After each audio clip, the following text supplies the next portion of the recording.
Ibu bapak, saudari-saudara yang terkasih, suatu ketika ada seorang anak, sebut saja inisialnya GT. Anak ini baru saja menerima hasil ulangan matematika yang ternyata hasilnya kurang memuaskan. Lalu dia pulang ke rumah dengan rasa takut karena baru 1 bulan yang lalu ia mendapat hukuman dari mamanya karena hasil ulangan fisikanya jelek. Maka sepanjang perjalanan pulang, si GT ini berpikir keras bagaimana caranya supaya ia tidak dimarahi dan tidak dihukum lagi oleh mamanya. Dalam hati ia berkata, aduh, bulan lalu fisika dapat 6 aja udah 4 sabetan sabu, masih kerasa di paha. Sekarang matematika dapat 4, bisa 6 sabetan, katanya dalam hati. Sampai di rumah, benar saja ia melihat mamanya lagi nyapu. Waduh, berarti ngomongnya nanti aja habis mama selesai nyapu. Setelah melihat mamanya selesai nyapu dan masuk ke kamar, si GT buru-buru menyusul mamanya ke kamar. Begitu masuk ke kamar, aduh ya, si mama lagi bersih-bersih pakai kemoceng. Siap-siap 6 sabetan kemoceng. Tapi lalu tiba-tiba muncul ide cemerlang. Dia memasang wajah sedih. Ma, ada hal serius nih yang mau aku omongin. Sang mama masih bersih-bersih kemocengnya. Udah kelihatan otot-otot mama sebelah kanan kan. Serius apa? Tapi mama jangan marah ya. Si mama mulai berhenti bersih-bersih. Lalu matanya mulai menyipit. Si GT bilang, aku dikeluarin dari sekolah, Ma. Mama langsung kaget dan siap-siap memukul GT. Begitu mama mendekat, GT langsung, eits, tunggu Ma, aku cuma bercanda. Aku cuma dapat nilai 4 ulangan matematika. Lalu si mama, untung aja. Mama pikir kamu dikeluarin. Udah, gak apa-apa. GT keluar dari kamar mamanya dengan penuh sukacita karena ia selamat dari sabetan kemoceng. Dalam hati ia bersyukur, terima kasih Tuhan, saya tidak kena sabetan kemoceng. Dari cerita ini kita bisa belajar paling tidak 2 hal. 1, bahwa ternyata sukacita itu sederhana. Bisa kita maknai sebagai pengalaman terlepas dari sesuatu yang menakutkan, sesuatu yang menyakitkan, atau suatu penderitaan. Lalu ekspresi dari sukacita itu sebagai orang beriman tentu saja adalah rasa syukur kepada Tuhan, seperti yang dialami oleh si GT ini. Ibu bapak, saudari-saudara yang terkasih, hari ini kita memasuki minggu Advent yang ketiga. Gereja menyebutnya dengan Minggu Sukacita. Lilin merah muda yang tadi kita nyalakan mau melambangkan suasana yang berbeda dari warna ungu yang lebih cenderung tobat, mati raga, cenderung sedih, untuk menunjukkan rasa sukacita dan harapan bahwa sebentar lagi Natal tiba, Sang Juru Selamat akan lahir. Dalam masa Advent yang diisi dengan sikap tobat itu, ada sukacita akan Allah yang mengasihi dan menyelamatkan. Suasana seperti itu kita lihat dalam bacaan pertama, bagaimana bangsa Israel setelah sekian puluh tahun mengalami perbudakan di Babilonia. Karena saking lamanya hampir kehilangan harapan. Mungkin anak cucunya yang generasi pertama itu udah berpikir bahwa saya tidak akan pulang lagi ke tanah air saya. Allah sudah meninggalkan saya. Maka ketika mendapatkan kabar gembira dari Nabi Yesaya, mereka bersukacita. Orang-orang yang sengsara akan mendapat kabar gembira. Orang-orang yang ada di pengasingan akan kembali. Orang-orang yang ada di penjara akan dilepaskan. Maka dalam menjalani penderitaan itu bangsa Israel mulai muncul harapan lagi kepada Allah. Karena menurut bangsa Israel, pengasingan atau penjajahan adalah tanda kutukan, adalah tanda dosa bahwa mereka bersalah kepada Allah, lalu Allah menghukum mereka. Maka kabar sukacita menjadi tanda bahwa Allah masih mencintai mereka. bahwa Allah siap menerima kembali mereka di tanah air mereka. Begitu pula pesan yang ingin disampaikan oleh Yohanes Pembaptis dalam bacaan Injil.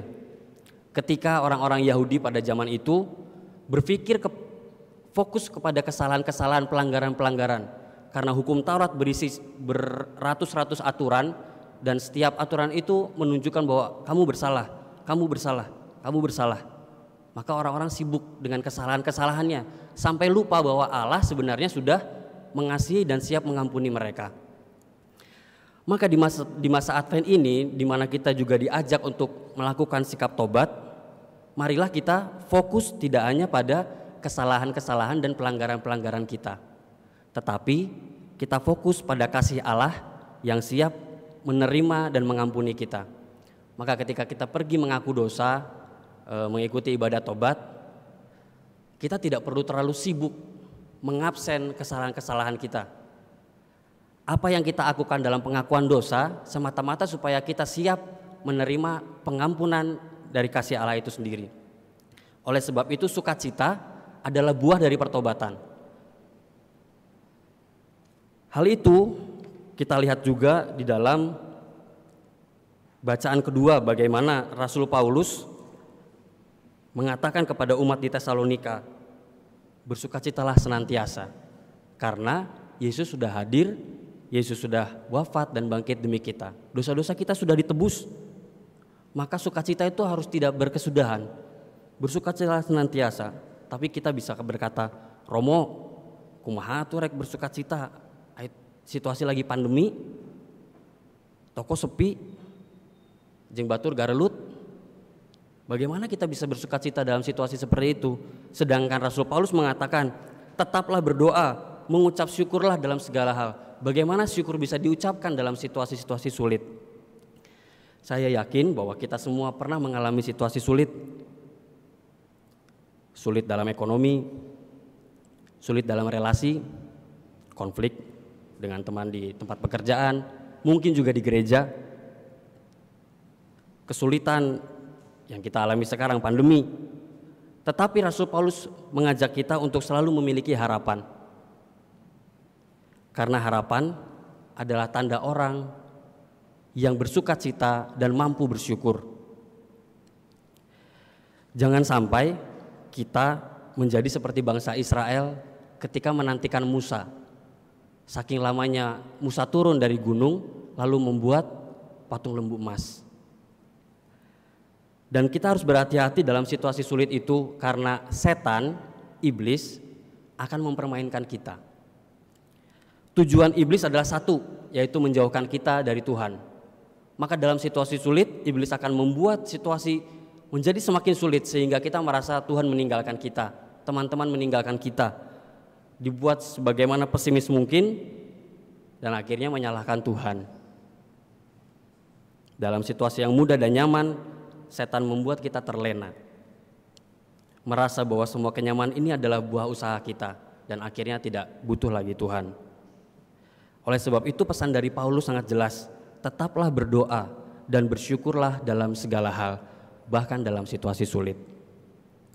Ibu bapak saudara-saudara yang terkasih, sebagai orang Kristiani kita punya misi, dan misi itu diberikan sendiri oleh Yesus.